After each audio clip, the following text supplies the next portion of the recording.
फिर से आपका स्वागत है। आपके साथ मैं हूं Sandeep Singh. Green to gold, नशा या नया भविष्य। हिमाचल प्रदेश देवभूमि के नाम से जाना जाता है। यहां सेब, बर्फ, पर्यटन और पहाड़ों के साथ अब एक नई बहस उभर रही है, वो है भांग की लीगल खेती। जी हां, हिमाचल में अब भांग की खेती लीगल होने जा रही है। लेकिन सवाल ये नहीं है कि भांग उगेगी या नहीं, सवाल ये है क्या भांग हिमाचल को नशे से निकालेगी या नई चुनौती देगी।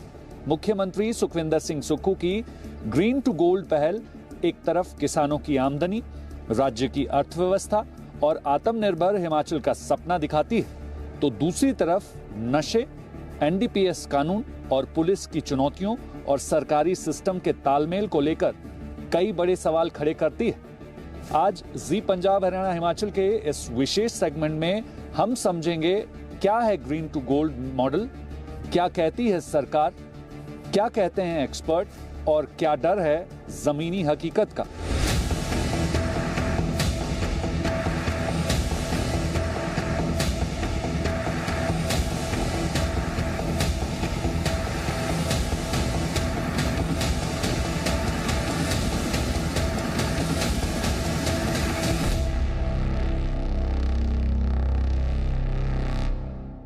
जैसे कि आपको ज्ञात है कि पहले भी हमने इस बारे में विस्तृत चर्चा की है और जो कमेटी एक पावर्ड बनी थी, हमने कमेटी में भी जो है रिकमेंड किया है, विधानसभा ने भी इसको रिकमेंड किया है।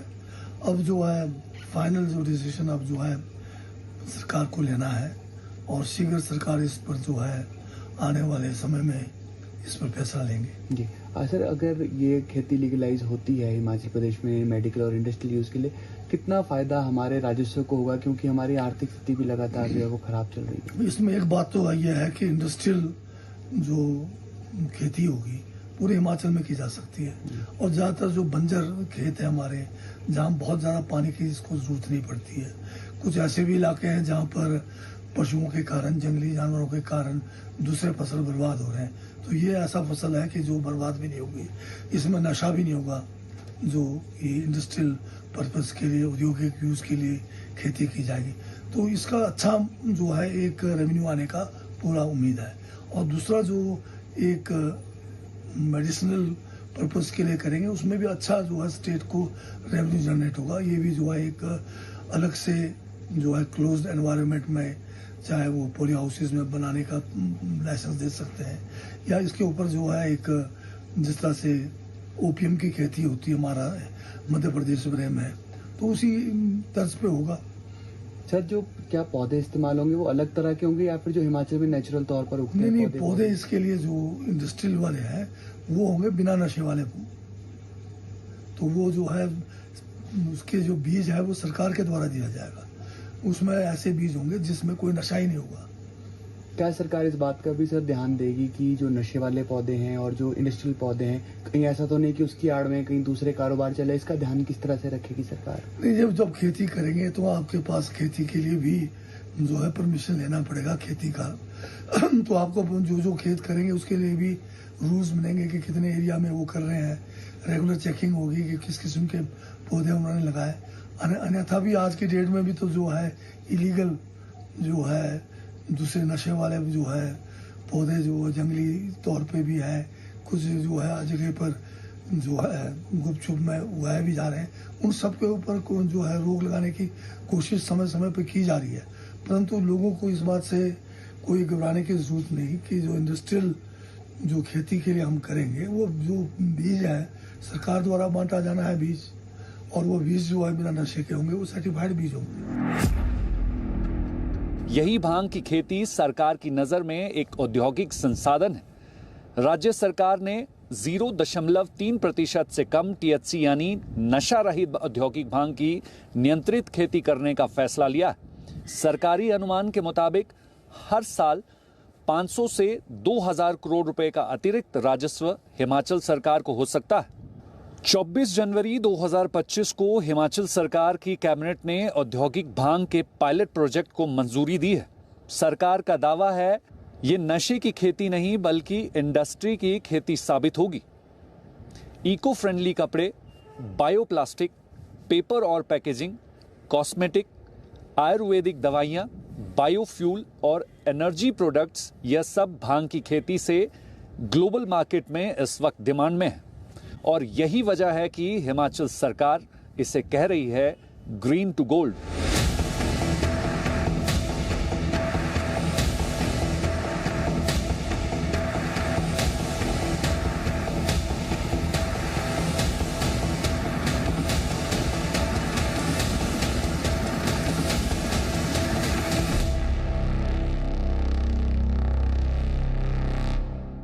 इस प्रोजेक्ट के लिए पालमपुर कृषि विश्वविद्यालय और नौनी विश्वविद्यालय को कम टीएचसी और हाई फाइबर बीज विकसित करने की जिम्मेदारी दी गई है।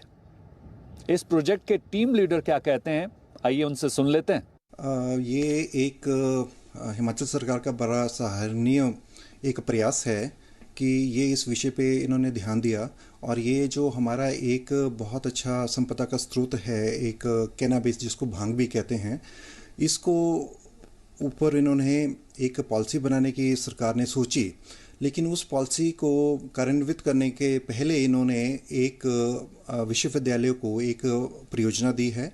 जो परियोजना ये उसमें रिसर्च करके ये पता लगाया जाएगा कि ये पायलट आधार पे चलेगी, और इससे ये पता लगाया जाएगा कि ये सही रूप में एक लीगलाइज करने के लिए एक हिमाचल में मुद्दा है या फिर इसमें कुछ और निर्णय लेना है। एक्चुअली इसमें जो है ये सरकार द्वारा ये एक परियोजना दी गई हुई है, और ये एक इसका जो शुरुआत बहुत पहले हो चुकी है, विंच स्तर पे इसकी बैठकें हुई हैं। इसके लिए एक सरकार ने एक कमेटी भी बनाई हुई है जिसके चेयरमैन श्री जग सिंह नेगी जी हैं। उनकी अध्यक्षता में ये कमेटी की लगातार मीटिंगें हुई हैं। उसके बाद चीफ सेक्रेटरी महोदय के साथ डिफरेंट जो विभाग हैं उनके अधिकारियों के साथ ये मीटिंग हुई है, और डिफरेंट राउंड्स ऑफ मीटिंग्स जिनमें एक्साइज विभाग भी पूरा उसमें इन्वॉल्व था। उनकी मीटिंग के आधार पर ही ये निर्णय लिया गया कि ये जो आप ये इसके कैनाबिस के ऊपर काम करना है, इसको पहले पायलट आधार पे देखा जाए, और इसमें पायलट आधार पे यहाँ विश्वविद्यालय में ये परियोजना कार्यान्वित की जाएगी, और इसमें ये पता लगाया जाएगा कि हमारे कितने जो भांग के क्षेत्र हैं उनमें जो ये कैनाबिस है इसकी क्या क्या क्वालिटी है, इसमें क्या ऐसी खास विशेषताएं हैं। और वैसे आपको एक तो जनरल पब्लिक को और आपको आपके माध्यम से ये पता होना चाहिए कि हिमाचल प्रदेश में ये बहुत एक संपदा का स्रोत है, जिसे हम अदरवाइज बोलें तो इसको एक ग्रीन गोल्ड भी कहा जा सकता है। ग्रीन गोल्ड तब होगा जब इसका दोहन एक सही ढंग से होगा। तो इसके जैसे क्षेत्र हैं, जैसे मलाना है, कुल्लू में मलाना है, चंबा है, किन्नौर है, लाहौल स्पीति है, इसमें जो कैनाबिस की जो ऐसी प्रजातियां हैं उसमें ऐसे तत्व हैं जिनको डिफरेंट यूजेस के लिए लाया जा सकता है। इसका पहला जो यूज़ है वो है इसका मेडिसिनल यूज़। मेडिसिनल यूज़ में इसका उपयोग ऐसी बीमारियों के लिए किया जा सकता है जिसमें एलोपैथी में थोड़ा वो असाध्य होता है। जैसे इसमें कैंसर के रोगी हैं, या न्यूरोपैथी के रोगी हैं, मस्कुलर डिस्ट्रॉफी के रोगी हैं, आँखों में जो बीमारियां होती हैं ग्लूकोमा जिसमें आँखों की नसें कमज़ोर हो जाती हैं उसकी ट्रीटमेंट के लिए, या फिर डायबिटीज़ में अगर आपको नर्व्स की प्रॉब्लम आती है जहां एक पेन वाला काम हो जाता है उसके लिए इसका उपयोग होता है। ये तो बात आ गई इसके मेडिसिनल यूज़ के लिए। इसके अलावा इसके अलग जो यूजेस हैं और जिसको एकदम हम उसको उपयोग में ला सकते हैं वो है इसका फाइबर। जो इसका फाइबर है उसका राष्ट्रीय और अंतर्राष्ट्रीय स्तर पे उसका बहुत महत्व है। इसका जो फाइबर है ये एक तो जैसे टेक्सटाइल के लिए, कपड़ा के लिए इसका उपयोग होता है। इसका टेक्सटाइल आप क्रंची नोट्स के लिए, रोप्स बनाने के लिए, शूज़ बनाने के लिए इसका बहुत उपयोग है। इसके साथ साथ इस फाइबर के साथ अगर कंपोजिट बनाया जाए तो इसको बायो कंपोजिट करके इसका जो कार का इंटीरियर होता है या ऑटोमोबाइल्स का इंटीरियर होता है उसमें इसको उपयोग में लाया जा सकता है। इससे बोर्ड जो हम घरों में बोर्ड यूज़ करते हैं, इसका जो अंदर का पार्ट होता है हर्ड, उसको बोर्ड में हम यूज़ कर सकते हैं। और इसका जो एक सीड है, सीड के लिए वैसे इतना प्रतिबंध भी नहीं है और हमारे जो पारंपरिक क्षेत्र हैं वहाँ इसका उपयोग लोग जनजातीय क्षेत्रों में इसका पहले से करते आए हैं। उसका एक बहुत उपयोग है कि उसमें एक ओमेगा 3 और ओमेगा 6 फैटी एसिड्स होते हैं तो लोग तो अनचाहे में ही इसका यूज़ करते थे और उसका अपना सेहत के लिए उसका लाभ उठाते थे, लेकिन इसका न्यूट्रिसिटिकल यूज़ अगर इंडस्ट्रियल स्केल पे किया जाएगा तो इसके different products, value added products बन सकते हैं और इसके ऊपर भी हमारा प्रयास रहेगा। तो हमारा इसमें जो मेन इसमें इस परियोजना में, इस प्रोजेक्ट में हम जो काम करेंगे इसका मेडिसिनल यूज़ के लिए करेंगे, इसका इंडस्ट्रियल यूज़ की पॉसिबिलिटीज़ देखेंगे और इसके न्यूट्रोसिटिकल यूज़ के लिए पॉसिबिलिटीज़ देखेंगे। एक्चुअली ऐसा क्या है कि जैसे हिमाचल तो एक इसके लिए बहुत रिच निच है, एक बहुत रिच क्षेत्र है जहाँ पे इसका बहुत अच्छी प्रजातियाँ उगाई जा सकती हैं, लेकिन इसमें जो केमिकल कंपोनेंट होते हैं वो एक जो मेन कंपोनेंट हैं वो उनको कैनाबिनॉइड्स बोलते हैं, और कैनाबिनॉइड्स में भी एक टेट्राहाइड्रोकैनाबिनॉइड ऐसा कंपाउंड है जिसकी मात्रा के आधार पे ये सुनिश्चित किया जाता है कि ये आइदर इंडस्ट्रियल पर्पस के लिए है या मेडिसिनल पर्पस के लिए है। तो अगर इसका टीएचसी कंटेंट जो है 0.3% से कम है तो इसको हम इंडस्ट्रियल पर्पस के लिए यूज़ करते हैं, जो आपको मैंने पहले बताया कि इसको टेक्सटाइल और अन्य उपयोगों के लिए यूज़ करते हैं। लेकिन अगर इसका कंटेंट 0.3% से ज़्यादा है और ये ज़्यादा अगर जिन प्रजातियों में हिमाचल में होगा भी तो इसको मेडिसिनल यूज़ के लिए लाया जा सकता है। और आपको ये मैं बताऊं कि इसके मेडिसिनल यूज़ के लिए आप इसके अपना with in country, with in state की बात ना करें, अंतर्राष्ट्रीय बाज़ार में इसकी बहुत उपयोगिता है। और करंटली इसकी आप अनुमान लगा सकते हैं कि $610 मिलियन की इसकी अंतर्राष्ट्रीय एक इसकी डिमांड है एक साल में। तो ये हमारे को एक्सपोर्ट का एक बहुत अच्छा सोर्स है अगर इसके ऊपर प्रॉपर वर्कआउट हो जाए। जी, हिमाचल प्रदेश की अपनी संपदा है, इसका जो उपयोग है ये बाहरी क्षेत्रों में, बाहरी लोग में भी, अंतर्राष्ट्रीय स्तर पे भी लोग अवैध तरीके से ले जा रहे हैं। इसका अगर एक तरह से जियोग्राफिकल इंडिकेशन मिलता है प्रदेश को, प्रदेश सरकार को, तो उसके जियोग्राफिकल इंडिकेशन के रूप में हम इसकी रॉयल्टी जो है, अपने जर्म प्लाज्म की रॉयल्टी प्राइवेट कंपनी से ले सकते हैं और जो कि प्रदेश की इकॉनमी के लिए बहुत उपयोगी होगा। इसका जो पायलट आधार पे जो हम प्रोजेक्ट लगाएंगे इसमें हम इसकी वो प्रजातियां विकसित करेंगे जो एक 0.3 से कम है। 0.3% जिसमें टीएचसी कम होगा उसका हम इतना, ये जो है ये थोड़ा शोध का विषय भी है। पहले तो हम ये आइडेंटिफाई करेंगे कि 0.3% किन प्रजातियों में है। अगर उसके लिए हम आपको, अगर उसमें ब्रीडिंग टेक्निक का, दूसरी तकनीक का उपयोग ला के हम ऐसी प्रजातियां तैयार करेंगे जिसमें इसका कंटेंट 0.3% से नीचे होगा, उन प्रजातियों को हम पहले लोगों के बीच में इसकी खेती के लिए अनुमोदित करेंगे। वो उसके बाद जब हमारे पास पर्याप्त मात्रा में इसका सीड आ जाएगा और एक पॉलिसी फ्रेम हो जाएगी और एक लीगल आधार पे लोगों को इसका लाइसेंस मिलेगा सरकार की तरफ से, उसी के बाद ये सारी प्रक्रिया शुरू होगी। लेकिन क्या सच में भांग और नशे के बीच एक साफ लकीर खींची जा सकती है? एक्सपर्ट क्या कहते हैं, आइए सुन लेते हैं। उत्तराखंड की तर्ज पर हिमाचल प्रदेश सरकार ने भी ये फैसला जो इंडस्ट्रियल हेम्प के लिए लिया है, ये पॉलिसी जिसको नाम दिया गया है ग्रीन टू गोल्ड, तो मुख्यमंत्री ने स्पेशली इसके लिए कहा है कि प्रदेश को 2000 करोड़ के आसपास की इकोनॉमी जो है वो इसके बाई प्रोडक्ट से जनरेट हो सकती है। बट हम देखते हैं कि जो हमारी जो नेचुरल हेम्प्स है हमारे फॉरेस्ट में जो है, जो इलीगल रूप से नारकोटिक्स की कैटेगरी में आती है, उसमें कंटेंट होता है टीएचसी। टीएचसी एक केमिकल फॉर्मुलेशन है जो उसके रेजिन से निकलता है। तो टीएचसी कंटेंट जो है, जो इंडस्ट्रियल हेम्प जिसकी बात की जा रही है, उसमें वो 0.3% तक रहना चाहिए, जो इंटरनेशनल लॉज हैं, हमारी कंट्रीज़ के लॉज हैं। बट जो हमारे जो फॉरेस्ट वाली जो चरस है उसमें वो कंटेंट 20% तक है। सो इसीलिए जो ये हमारी इंडस्ट्रियल हेम्प है, इसके कल्टीवेशन की जो बात की जा रही है, तो जब ये डिटेल्ड में पॉलिसी आएगी तब हम इसके बारे में ज़्यादा जान पाएंगे। बट इसमें काफ़ी कॉम्प्लेक्सिटी तो रहने वाली है, बिकॉज जो टीएचसी कंटेंट 0.3 वाले जो सीड्स हैं वो हमें इंपोर्ट करने पड़ेंगे। एंड और ये हम इन्हें इंपोर्ट अगर हम करेंगे तो ये चाइना जो 70% मार्केट जो इंडस्ट्रियल और मेडिसिनल हेम्प की है वो चाइना ऑक्युपाइड करता है। उसके बाद रशिया है, यूएस है, एंड फ्रांस है, जर्मनी है, एशिया में थाईलैंड है। तो ये कंट्रीज़ जो हैं ये वर्ल्ड प्रोडक्शन को लीड करती हैं। हालांकि मार्केट तो बहुत बड़ी है और बहुत ज़्यादा स्कोप है, बट जो मेजर जो प्रॉब्लम आने वाली है कि हम इसको रेगुलेट कैसे करेंगे।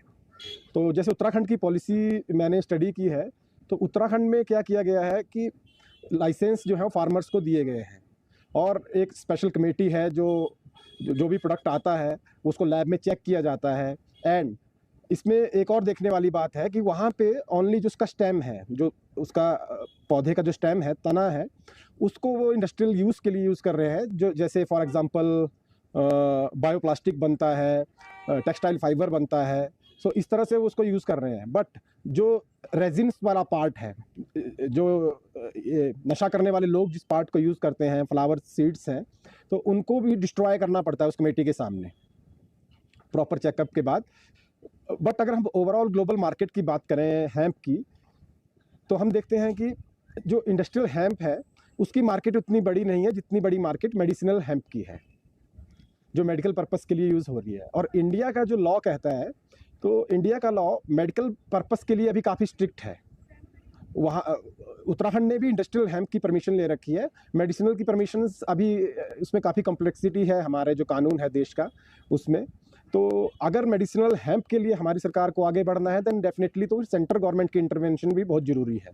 सेंट्रल गवर्नमेंट्स की बहुत सारी परमिशंस हैं, तो तभी वो काम हो सकता है। बट इंडस्ट्रियल हैम्प के लिए सेंट्रल गवर्नमेंट की परमिशन की ज़रूरत नहीं है। स्टेट अपनी नोटिफिकेशन, अपनी पॉलिसी लॉन्च करके कल्टीवेशन को स्टार्ट कर सकती है। उनके पास पहला लाइसेंस है, फर्स्ट लाइसेंस ऑफ उत्तराखंड उनके पास है इंडस्ट्रियल हैम्प का। तो उन्होंने जो मुझे अपनी प्रॉब्लम्स बताई, उन्होंने प्रॉब्लम बताई कि why we are restricted to only 0.3% of THC। अगर हम इसको कंट्रोल्ड वे में कर रहे हैं, रेगुलराइज कर रहे हैं और लीगली कर रहे हैं, तो why we are restricted to that is our indigenous product.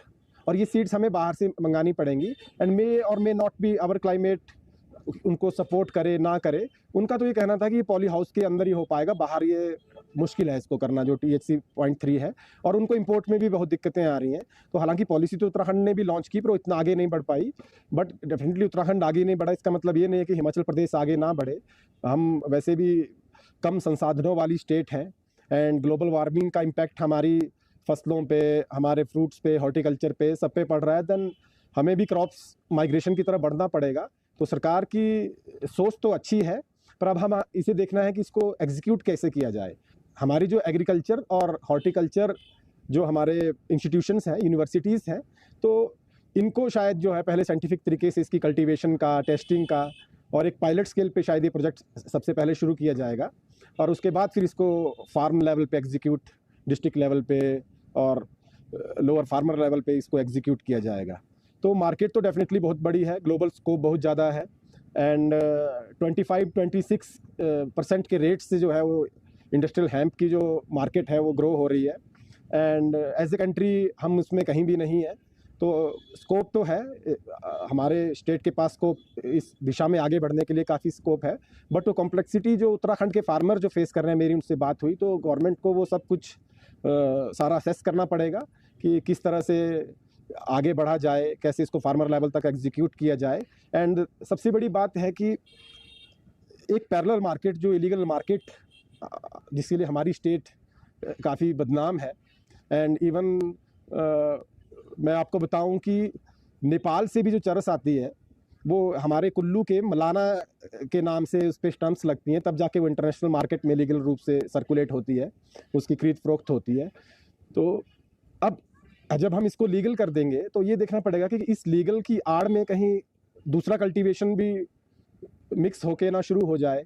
तो उसके लिए बहुत स्ट्रिक्ट रेगुलेशंस की ज़रूरत है, सिस्टम को बहुत ईमानदारी से काम करने की ज़रूरत है। जो 25-30 US बिलियन की जो मार्केट है, वो बेसिकली हमारे मेडिसिनल हैम्प की है। इंडस्ट्रियल हैम्प की मार्केट अराउंड $10 बिलियन US के आसपास है, ग्लोबल मार्केट जो है। पर मेडिसिनल के लिए, जो मैं दोबारा रिपीट करता हूँ कि हमें सेंट्रल गवर्नमेंट्स की बहुत सारी परमिशंस की ज़रूरत होंगी। बट जो ये इंडस्ट्रियल हैम्प है, इसको हम आसानी से कर सकते हैं। कुल्लू, मंडी और चंबा, जहां जंगली भांग पहले से बड़ी समस्या रही है, स्थानीय लोग कहते हैं फैसला अच्छा है, लेकिन डर भी लगने लगा। मेरा विचार ये कि गांव स्तर पर अगर देखा जाए, रुपए छुपे कुछ भी भांग का काम फिर भी चलता है। कुछ लोग जो इसको स्मोक वगैरह के लिए, अपने नशे के लिए इस्तेमाल करते हैं। ऐसा ना हो कहीं कि ये खेती अगर सरकार लोगों को इसका पूरा छूट दे देती है, तो कहीं जो हमारे युवा है वो नशे की इसमें चपेट में और आ जाए। क्योंकि अगर कुछ लोग उनको रोकेंगे भी तो वो ये बोलेंगे कि सरकार द्वारा तो हमें जो है छूट दी गई है, इसको उगाने की छूट दी गई, आप क्यों बोलते हैं, और आपसी लड़ाइयाँ बढ़ेगी गांव लेवल पर। तो मेरे विचार में तो ये कि ये जो है या तो इसके कुछ लाइसेंस होने चाहिए जो भांग की खेती उगाए, अगर इसकी कोई मेडिसिन बनती है तो सरकार द्वारा कोई लाइसेंस बनवाया जाए, उनके लिए प्रॉपर वो किया जाए। लेकिन अन्यथा क्या होगा कि जो हमारे नवयुवक है ऐसे भी नशे की चपेट में बहुत ज्यादा आए हुए हैं और चल रहा है, इतनी रोकथाम के बाद भी, पकड़ने के बाद भी। अगर भांग की खेती पूरी छूट दी जाती है तो और जो है युवा हमारे लिप्त हो जाएंगे। ये सरकार बोलती कुछ है, करती कुछ है। ना इन्होंने भांग की खेती करनी, ना करने देनी किसी को। ये सिर्फ इनका काम लोगों को बेवकूफ बनाना रह गया हुआ है। और जहां तक रही भांग के नशे की बात, पहले ही नशे में छोटे छोटे बच्चे आज डूबे हुए हैं। अगर ये कार्य और कर दिया तो जो रही सही कसर है पूरी हो जाएगी। हिमाचल एक शांतिप्रिय देश है और शांतिप्रिय प्रदेश ही रहना चाहिए, हमारा तो ये मानना है। लेकिन हमें ये इसमें चिंता है कि भाई इसकी आड़ में, भांग की आड़ में कहीं जैसे ये अब जंगली जो भांग होता है इसकी भी खेती कहीं साथ साथ ना करे, और जो अभी यहाँ ये प्रदेश में इसका नशे का कारोबार चल रहा है इसे कहीं ज्यादा ना फैले। हर पहलू के दो पक्ष होते हैं। तो एक अगर ये ऐसा नशे वाला पदार्थ है, अभी भी आज की डेट में अभी जो जंगली भांग होती है इसे डिस्ट्रॉय किया जाता है, पुलिस के माध्यम से डिस्ट्रॉय किया जाता है ताकि नशे का प्रचलन ना हो। ठीक है, अगर वो एक सरकार के माध्यम से होगा, उसका कोई उत्तम बीज होगा, कोई वो मेडिसिन के उपयोग के लिए आएगा, लेकिन उसकी आड़ में ये जो जंगली भांग का है इसका भी नशा करने वाले, इसकी उपज भी उसके साथ साथ ही ये उगाया जाएगा।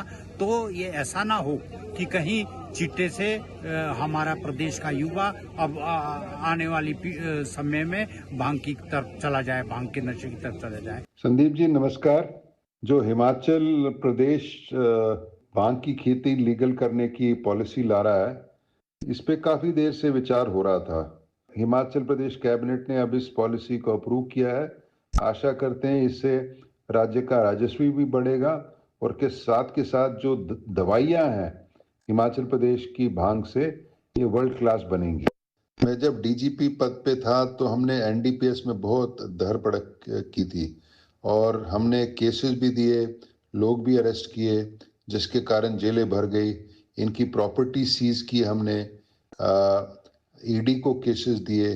साथ के साथ पिट एनडीपीएस जो एक प्रिवेंटिव सेक्शन है, इसमें भी मेरे कार्यकाल में पहली बार लोग पकड़े गए। और ये चुनौती तो रहेगी कि जब भांग की खेती अलाउड होगी, भांग की इंडस्ट्रियल और साइंटिफिक यूज अलाउ होगी, तो हिमाचल प्रदेश पुलिस का काम तो बढ़ जाएगा और बहुत ही बढ़ जाएगा, क्योंकि उसका इलीगल यूज और उसका लीकेज होने के बहुत चांसेस हैं। तो साफ है, ग्रीन टू गोल्ड हिमाचल के लिए एक बड़ा मौका है, लेकिन साथ ही ये एक ऐसी बड़ी परीक्षा है जहां सरकार की नीयत, नीति और निगरानी की असली परीक्षा होने वाली है। अगर संतुलन बना तो भांग नशे की नहीं, समृद्धि की पहचान बन सकती है, और अगर चूक हुई तो यही भांग सबसे बड़ी चुनौती प्रदेश के लिए बन जाएगी। आज के लिए बस इतना ही। आप देश और विदेश की खबरों के लिए बने रहिए जी पंजाब हरियाणा हिमाचल के साथ।